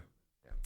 But yeah, I mean, the Mexico City series is coming our way, starting tomorrow. It's a 2-game series. Right. Saturday, Sunday. But that's why now you're bringing, look, you could have just suffered against the White Sox just because you're looking forward to you're getting your travel plans and packing, making sure your dog's fed while you're gone, all that stuff. Maybe that was the problem with this team going into this series coming up. But Mexico series against the Padres next day. Look, Padres are a team that's ahead of you in the division. You want to compete with them if you want a wild card spot. You got to go down there, do your job. How do they play? If they come out of this negative, it'll be interesting to see if we're going to blame it on being out of your element in Mexico City with all the stuff they're going to be dealing with down there. Is it simple as that, or is this the slide that's coming after this White Sox? Oh, stop with your slide business. You've been waiting for all season to be able to talk like that. I was not wrong about the White Sox series. That's a Walk possibility. in last night and, did you see your boy? Did you see your closer? I sent it off. It was the last night we get here, me and Bruce were talking about it. And I go, was that Seawald that gave that up? Because we were watching the game, but then we had to load up the car to come here and get all the sodas and order the pizza and all that stuff. So I was doing that, and all of a sudden I hear, Diamondbacks just gave up a 3-run homer and lost. And I went, oh, crap. I didn't get to see it till later. So me and Bruce were talking about it, and Dale walks in, and I go, yeah, your boy. Like Bullpen you were pitch right down the middle. Like you were giddy that it happened. No, I'm not kidding. No, because it was a non-save situation. The day he starts blowing save situations is where that's where you'll see me be like, we've been waiting for it. That's why I'm having more fun with these non-save ups. Just stop pitching him in this been situation. waiting for it. Stop pitching him in that situation. You're 14-11 dive. White Sox, by the way, aren't terrible this year. Like, you naturally think White Sox are one of the worst teams. Yes, in they're baseball. improved. That's not the case this year. Yeah. They do have talent on that team. So it's not like you lost to the worst team in baseball. You should have beaten them. Your first series loss since the Dodgers opening series. It's hard to get upset with that. That's going to happen throughout the year. But if you go on another month-long season series win, nobody's going to remember this. Right. Going forward. So it's hard to get upset about, but it is interesting and does bring up a few questions here coming up with this Mexico City. So over this weekend, Dale, I don't know if you have it in front of you. I do not right now. Starting pitchers for this Mexico series. Gallen, I'm guessing, is going to go Saturday. Yes, and Ryan Nelson. Ryan Nelson on Sunday. Yeah. As well. Do you know the Padres starters by chance? You might not have that one. Well, if you need to know it, Steve, that's what I'm here for. That's why I'm asking you. And so let me see here. San Diego, Arizona, German Marquez. Yeah? That can't be how you say his name, but it's It's spelled not. that way. It's not, but I'm just going to let it sit out there. Versus Zach Gallen on Saturday. Then on Sunday, you have got Michael King versus Ryan Nelson. Woo! I'll say this: if you're down to the Padres late in the game and they have to bring their closer in, you ain't winning that game. You're gonna see what a real closer looks like this weekend if the Padres are winning these games and they need to bring him in the ninth. You're going to see a prototypical, a guy that throws strikes. You have zero chance to get him. I don't even know why they didn't even let him play the games in the ninth inning when Miller goes into there. This kid is a stud as a closer. I love him to death. I can't get enough of him. Yeah, but it's going to be a fun series. You got your top two pitchers against a bunch. Here's the other side. Mexico City. That's it. That's high altitude. Ball's going to fly. We're going to see some fireworks here this weekend with both of these teams and the home runs and stuff like that. Specifically on, I'll tell you this. Zach Gallen leaves one hanging against the Padres. That thing's getting launched to the moon and back. It's literally going to be like that Artemis. It's going to go to the moon, flip around the backside, and come back. Except that ball's toilets will work. Your boy Mason Miller. He is amazing. Guess what his ERA is? Like -7. I think Mason Miller he's had 12 appearances. He has 9 saves, 1 win. Yep. Take a guess at his ERA. Oh, it's .02. In seriousness, he doesn't give up any. How about .00? Okay. Oh, he hasn't give up any. No. How about them apples, Steven? He's got a scoreless streak, by the way, of 33 2/3 of an inning. Scoreless streak. So that would make sense since the season just started. 0. Wow. He does not put you on base. If you get on base, he gets somebody to go into a double pay here as well. 50 whiffs also on Mason Miller's pitches this year. He's got a slider, a four-seam fastball, a sinker, a changeup, and he'll use them all. And he throws hard. And the off pitching there is amazing to see. Does he from that throw about 90 perspective. miles an hour? Yeah. Yeah, on his curveball. After he blows 7 of them by you. I'm telling you.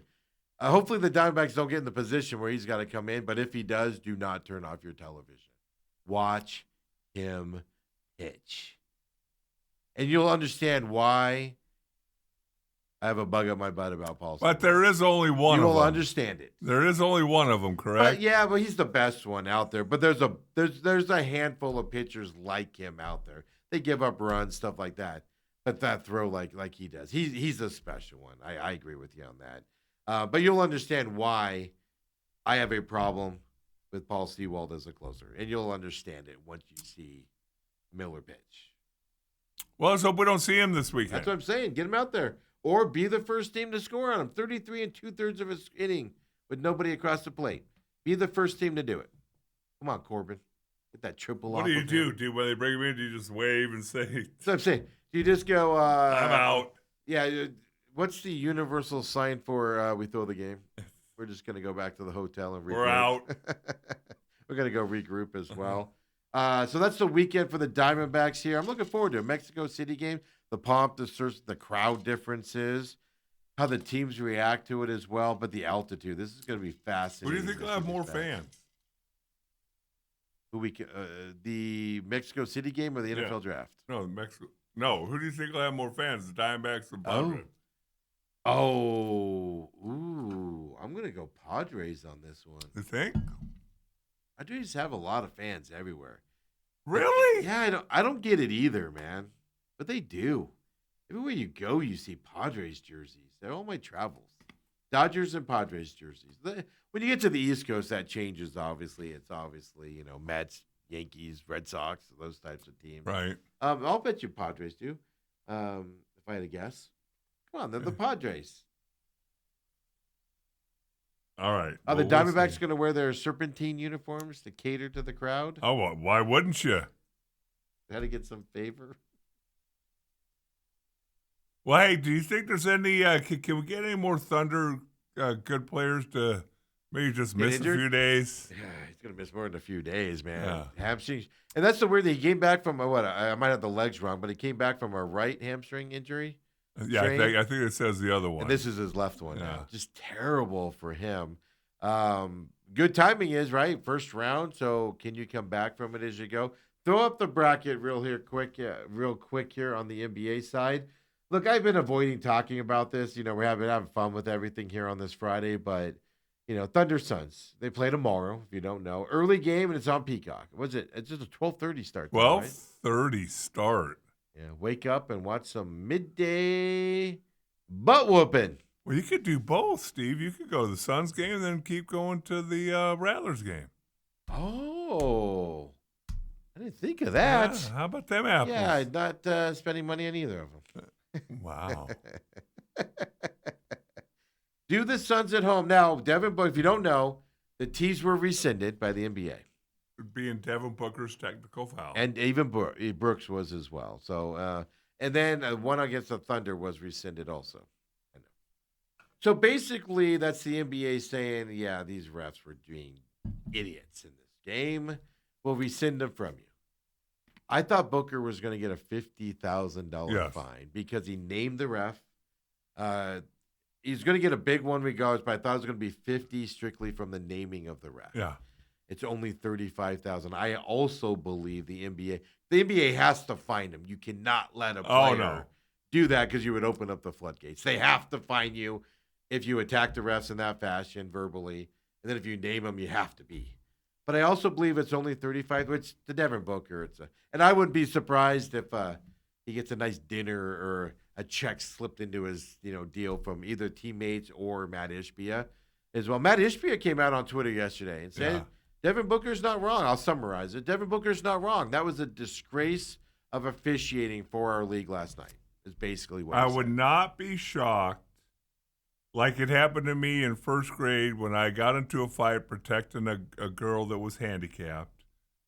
got called to the principal's office. They got suspended 2 days. I got suspended 1 day, and the principal called me and my parents in and just said, "Hey, I had to do it. Yeah. You did the right thing, Yeah. but I had to do it." And I have a feeling the NBA probably, along with, hey, it's 35 grand. You're making 60 million. No, I have no doubt that fine is less than it should have been. Yes. And the T's were rescinded. That is as close as you're going to get to the NBA saying we done effed up. Right. That's as close as you're going to get. Now I see a lot of people talking about this. Quit complaining about the refs. I agree on the court. You're not going to change it on the court. Right. The refs are going to do what they're going to do with this Thunder team. Well, here's the thing. But Can Devin they? Booker, what do you mean? Can they? Because here's what I've heard people talk about, and you and I talked about during the regular season. Mm-hmm. A lot of moaning and groaning. I've seen Booker trail plays because he's looking for a foul, and yet he goes to the free throw line 15 times a game. Oh, absolutely. Can they said their piece?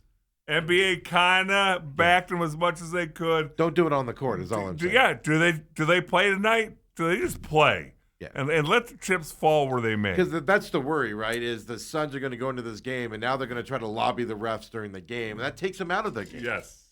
So no, you said your piece. You did it after the game, which is the right way to do. I'll say that Devin Booker did it the right way.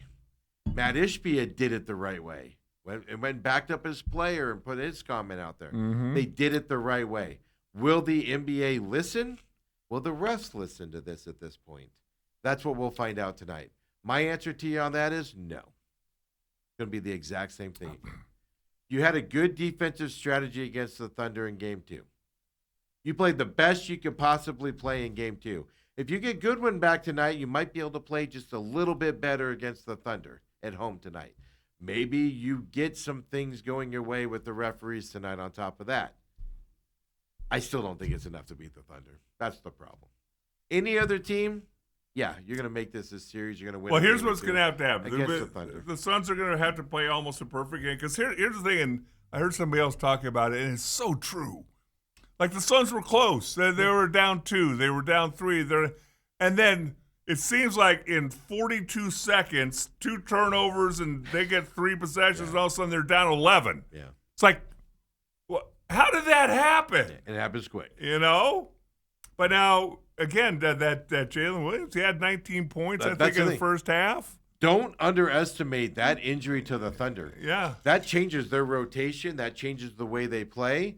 You get a couple guys into an early foul trouble on the Thunder, they've lost a major piece to their team. Yeah. They might struggle to adjust to that during the game. Now for Game 4, they'll better adjustment. They might struggle to adjust to that situation tonight. That's what you need to happen. And like you tomorrow night, or tomorrow afternoon. Yeah. But the big thing for me is if you can stop the turnovers also, you'll make it a closer game as we go into it as well. So that's there. Really quick, Lakers, Rockets in this series.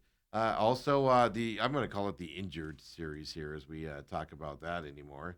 Golly. But that is 2-0. That's tonight. They get back on. The NBA stretches out this first round so far. Also, I'm going to go so far to say this in the Nuggets-Timberwolves series. Nuggets might be in trouble. I'm not saying they're going to lose this series. But this might go 6-7 games. Do you see how bad Jokic played last night? Terrible. There's something going on with those Nuggets. Right. And the Timberwolves play good defense with their length and everything. This is a tougher series than I gave it credit for going into it. Now it's 2-1, of course, Nuggets. They still have the lead. But this could get stretched out a little bit on the Nuggets, which isn't good for the Nuggets because Spurs Trailblazers, they get that winner. They play tonight as well. Do we see Wemby tonight on Prime Video? I thought I saw where he's not playing tonight. Yeah, I think they officially announced. We don't. Folks, there's no way. If you got a concussion like that, I'm sorry. You're not coming back after one game. No, it's usually a 5 to 7 day. And keep in mind, that's a 1-1 series right now. This could get fascinating for that bottom part of the bracket as well. Then on Saturday, you have Pistons Magic as well. By the way, 10 a.m. our time. That's the game before the Suns game tomorrow. Magic are giving the Pistons some fit. The Pistons had to make some defensive changes in Game 2 to get that victory. The Magic are matching up well against the Pistons. It's in Orlando now. Can the Magic make it still tough for the Pistons is kind of the question. you got there as well. Sunday, you got the team nobody cares about. The Raptors did win last night. It's 2-1 Cavaliers, but the Raptors got the win. But this series, not a fun series to watch. But the big news here, besides the Celtics 76ers tonight as well on Prime Video, Dale, your New York Knicks lost to the Hawks last night. They're down 2-1 in this series. The pressure in Atlanta is just choking those Knicks. I don't really give two hoots about this series, but I would love to see the Hawks win the next game, which is on the 25th, Saturday. which No, it's is tomorrow. Yeah, it's tomorrow. On Peacock which tomorrow. I'd love to see, just to go back to New York with them down 3-1. Woo! Here, you want that chaos? Oh, I want Dolan. I want cameras on Dolan. I want all those security cameras that he's spying on all of his fans for their social media posts and everything. I want to see all that happening, but I want it on Dolan. I want to see that from that side. Yeah, I mean, I don't like the Knicks. I don't hate the Knicks, but I do despise their owner and everything. So I like to see this type of stuff. I can tell you, I also wouldn't mind seeing the Lakers beat the Rockets tonight. I'd love to see Kevin Durant and face some more criticism. And I agree with you on that, but but it's not just Kevin Durant and my hatred for LeBron James with the Lakers. I like the Lakers otherwise. That's just LeBron. I need him to go on, and then I can go back to my Laker semi-fandom. But I want to see the Rockets lose this series because, like you said, Kevin Durant. So I don't hate Kevin Durant. We know the type of player he is. yeah. But they were adamant that Jalen Green and Brooks and them, they need to move them to get Durant there. Durant's the piece we need to go far in the far in the playoffs, and to still get booted in the first round. I don't know. I get some enjoyment out of that, just a little bit. A little bit. Welcome to the Kevin Durant experience. Enjoy it. Enjoy it while you can. By the way, Peacock for the Suns tomorrow at 12:30 for everybody out there Peacock. as well. Peacock. Prime Video and Peacock this weekend. I think Nuggets Timberwolves tomorrow night's on ABC, but don't quote me on that. I'm pretty sure. Other than that, Cavaliers Raptors on Sunday, as I know, is on ESPN because they were hyping that up last night on the draft. But other than that, it's Prime Video or Peacock all weekend there. Throw up the NHL playoff brath here just so we can just get everybody up on that. As we finish up this Friday, Colorado got the win last night, 3-0 over the Kings. Kings are making it a tough series in terms of making the Colorado work for it. You expected Colorado to win this series. Lou said yesterday, if you guys were watching or listened to it or going back and listening to it, Lou said the Colorado doesn't want to sweep in this series. Rest is bad for the NHL. You want momentum. You want your goalkeeper to stay hot, stuff to that effect. Because this Dallas-Minnesota series is going 6 or 7 here. I just don't know if I buy with Colorado. You can get healthy because the Dallas and Minnesota is going to come into the next series beat up. I'm fascinated to see if Colorado has a long rest, which they're going to, how they can play against Dallas and or Minnesota here with that next series, because that's a fantastic series as well for them. Of course, we're looking at that. The other games, Buffalo's still up 2-1 and everything. Carolina's up 3-0 on Ottawa now. These were the games last night. So we'll see this weekend when we come back. Who makes a run? Is Montreal still big? Is Buffalo continuing to dominate against Boston as well? Edmonton, Anaheim, Vegas Knights, Utah, your Mammoth, Dale. I think they could be tonight. They might be tomorrow night. I get confused on my days here with the draft. But Pittsburgh, Philly, yeah. I'd like to thank the Penguins for participating in the NHL playoffs. Hope they enjoy their offseason. Hope they enjoy the NFL draft. Watching that from Philadelphia because they're on the road right now. Dale, what are you doing this weekend? Golfing? Golf this afternoon. Cheering on my beloved Phoenix Suns tomorrow. Win one for the Gipper. I will say this: I was impressed with the Cowboys draft. I'm not impressed. They didn't screw up their draft. Let's put it that way. Doesn't look like they did. Yeah, they made the right moves. Maybe Bill Clinton gave him the right advice. Did you see Bill Clinton's face when Jerry Jones fell? Even Bill Clinton, literally was looking at him like, "Oh, old man." Well, he didn't fall. He kind of wobbled. stumbled. Yeah. Somebody caught him. People were reaching to catch yeah. him. He was falling. He Oh, was yeah. going. But Bill Clinton, watch the still shot of that. Find that. Bill Clinton's like, Why do I have the feeling, Steve, that if either one of you were on the dais and we tripped, that they'd all. oh, yeah, they all lean backwards.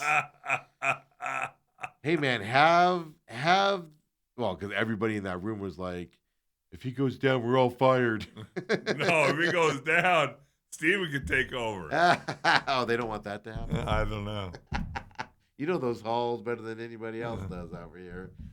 So that's the question.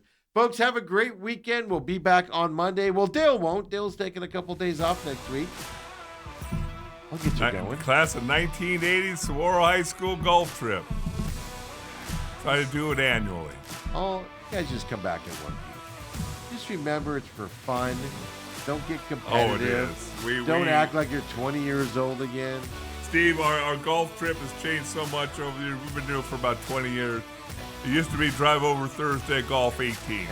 Get up Friday morning, play 36, play 36 on Saturday, play 18 Sunday morning, then drive home. Now, you're like, it's, how many night hole courses are there out there? and now it's literally going to be, we're going to drive over tomorrow, have a nice steak dinner, hang around the pool, golf Tuesday, drive over Monday, golf Tuesday, golf Wednesday, and then come home. Sucks getting old, Dale. That sucks getting old. Class of 1980. Back when you're just a twinkle in your dad's eye. 3 years old, Dale. You were graduating from high school when I was 3 years You were born in 77, huh? 77. I mean, you'd be 50. Woo! I'm not going to handle it well. You might want to avoid me come February of next year. I want to know if the princess can throw a party for you. Well, you'll be invited. Yeah, Maybe. If I still like you. yeah. A lot of things Yeah, change. what are we, 3 years? Two and a half, 3 years now? I haven't got rid of you yet. But if you haven't noticed, I just keep people around, whether I like them or not. Just easier that way. We'll see you on Monday, everybody. Nice closing words.